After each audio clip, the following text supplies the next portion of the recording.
नमस्कार पब्लिक. या न्यू ब्लॉगमध्ये तुमचे स्वागत आहे. आणि आम्हाला जायचं होतं मक्का लावायला. त्यात दीपकनं आणलं होतं टोकन यंत्र आणि आम्हाला लावायची होती मक्का. तर मी त्याला म्हटलं, "मी लावेन मक्का." तो म्हणे, "मी तुला देणार नाही. हे बघा आम्ही थैल्या आणल्या होत्या." आणि मी म्हणे, "तू एक खत टाक." म्हणे, "मी तुला लावू देणार नाही." म्हणे मक्का. तो आता तर सोडतच नव्हता टोकन यंत्र. त्याला मम्मी पण सपोर्ट करत होती. तर असेच भांडणं करत करत आम्ही आलो शेतात आणि शेतात पहिल्या नळ्या लावायच्या होत्या. नळ्या लावल्या आता कुठ्या टोकाच्या. तर दीपक लावत होता कुठ्याला टोकून नळे. तर त्याला ब्लॉगमध्ये घेतलं. तो लगेच साचायला लागला. त्याला वाटलं मला बी ब्लॉगमध्ये घेतो हा. या नळ्या लावणं पण काही सोपं काम नाही भाऊ. नळ्या इथून वढली कधी तिकडून कधी निसटली नाही तर माणूस तोंडावरच पडतंय. तोंडावर पडलं म्हणजे मग दातात माती आणि तोंडात नाकात माती सगळी चालली जाते. त्यामुळं कसं आहे नळ्या पण सांभाळून ओढावं लागतं. त्याला काही हातानं बांधावं लागतं, कुठे ठेवावं लागतं, लय व्यवस्थित मारावं लागतं. नाहीतर तिकडून कधी नळी निसटली पाईपातून तर इकडे पडणंच आहे तोंडावरती. पब्लिक हात दीपक बघा कशा नळ्या बांधतो. त्याला एवढं सांगितलं मी समजून की याला गाठ मारायचं व्यवस्थित मारायचं. पण तो बघा कसं करून ठेवतो बघा. हे असं करून ठेवतो. हे अशी नळी राहत असते का?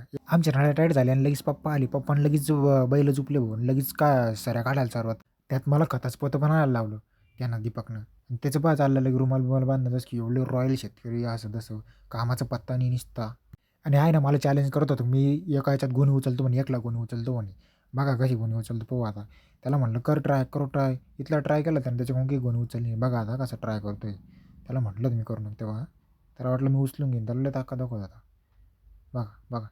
अरे काय तेवढी पण वर निघेल त्याच्याकडून गोणी. नंतर आम्ही आणलेली टोकन यंत्राची आम्हाला बदलायची होती ती. त्यामध्ये ती भिंगरी कारण की ते आमच्या मक्काचे हे जे थैलीचे ते दाणे होते ना, हे बघा मोठाले होते. आम्ही लावली पहिली त्याला बारीक लावलेली होती आणि ती मोठी होती. तर आम्हाला मोठी लावायची होती. तर ते चालू होतं पप्पाचं खोलणं त्याला. काढून ते काही खोलत नव्हतं लवकर त्यांच्याकडून. नंतर पप्पाने त्याला खाली उलटं-पालटं केलं भाऊ. त्यातले सगळे पहिले जे दाणे बाकी होते ना मक्काचे, ते सगळं बी काढून घेतलं त्यातलं मक्कातलं. कारण की ते पहिलं जे मिक्स झालं असतं पप्पाने मिक्स होऊन जाईल म्हणे. ते मोठालं बी, हे छोटालं बी. त्याच्यामुळे सगळं त्याला काले इकडं-तिकडं कसं बी करून त्यातलं बी काढून घेतलं पप्पानं.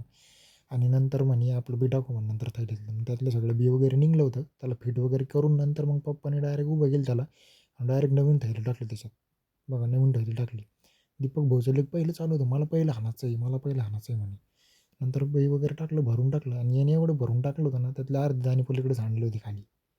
नंतर काय मग पप्पाने व्यवस्थित केलं. व्यवस्थित करून झाकून ठेवून त्याच्याकडून मी थोडा वेळ हाणायला घेतला ना मी, त्यानं माझा व्हिडिओसुद्धा काढला आणि त्याला म्हटलं व्हिडिओ काढ तर मलाच काढायला लावला. मीच एका हाताने चालवलं त्याला कसं तरी वाकडं तिकडे बघा कसं होत होतं ते. एवढं भयान चालवणं पडतं हो त्याला सोपं नाही ते चालवणं. माझ्या हातात थोडं दिलं पण बिघडलं ना ते. नंतर तू मला एवढं बोलला भाऊ की तुला कायला घ्यायची गरज होती. पप्पा बोलले मला की कायला घेतला कायला नाही. परत त्याची फिरकी बदलावी लागली हो आम्हाला. ते काही मध्ये त्याचं जे दात आहे का, दातच निघून पडला होता. कारण तो दात काढला माझा दात पडला होता निघून. त्यामुळे ते परत खोलावं लागलं आम्हाला. पप्पा एवढे बोलले मला. तर चला मंडळी परत भेटू आपण दुसऱ्या ब्लॉगमध्ये. एवढ्या ब्लॉगमध्ये बाय बाय टाटा.